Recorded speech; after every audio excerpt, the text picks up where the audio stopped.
నమస్తే, welcome to టీవీ4 Huzurabad. Huzurabad పట్టణానికి చెందిన రాఘవరెడ్డి అనే వ్యక్తి వ్యవసాయంతో పాటు వ్యాపారం చేస్తుంటాడు. తన భార్యతో పాటు ఇటీవల అమెరికా నుండి వచ్చిన కూతురు కూడా ఇంట్లో ఉంది. అర్ధరాత్రి సమయంలో ఇంట్లోకి వచ్చిన ముగ్గురు దొంగలు నీటి మోటార్ ఆన్ చేసి మోటార్ నిండిందని మోటార్ బంద్ చేయడానికి వచ్చిన ఇంటి లోపల ఉన్న వాళ్లను కత్తులతో బెదిరించారు. ప్రతిఘటించడంతో చేతికి గాయాలయ్యాయి. చంపుతామని బెదిరించి ఇంట్లో ఉన్న 70 తులాల బంగారం, 7 లక్షల నగదు ఎత్తుకెళ్లారు. సంఘటనా స్థలానికి చేరుకున్న పోలీసులు దర్యాప్తు చేస్తున్నారు.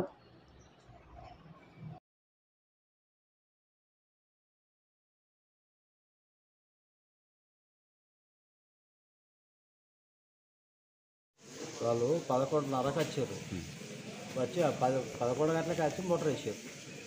మోటార్ వేస్తే ట్యాంకి నిండిందని బంద్ చేద్దామని మా వాళ్ళు వచ్చారు. బయటకు డోర్ కానీ ఉండి వాళ్ళ లోపల వేసి లోపలికి వచ్చారు అన్నమాట. ఇక మీరు పైసలు బంగారం ఇవ్వకుండా వీళ్ళు చంపేస్తామని కత్తులు పట్టి మెడ కడ కత్తులు పెట్టి దాన్ని కొడతాను వచ్చినప్పుడు నేను ఆపితే ఇక నాకు తెలియదు. ముగ్గురు వచ్చారు. ముగ్గురు వచ్చారు.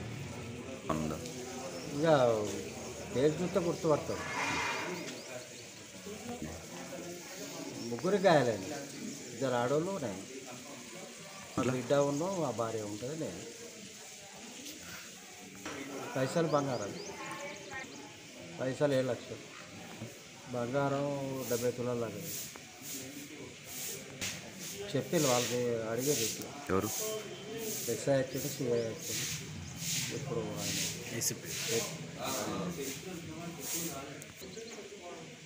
12-10 నిమిషాలకు ఫోన్ చేశారు. ఎవరికి 100 ఫోన్ చేశారు. వాళ్ళు 10 నిమిషాలలో వచ్చారు. మోటార్ వేసిండ్రు. మోటార్ వేస్తే ట్యాంకి రెండిపోతుంటే మోటార్ బంద్ చేస్తున్నాను. మెల్లగా డోర్ తీస్తాను. నేను డోర్ తీస్తా అంటే తీసిన గంతే కథం డోర్ నెచ్చిండు. నన్ను లోపల వేసి ఒత్తిండు.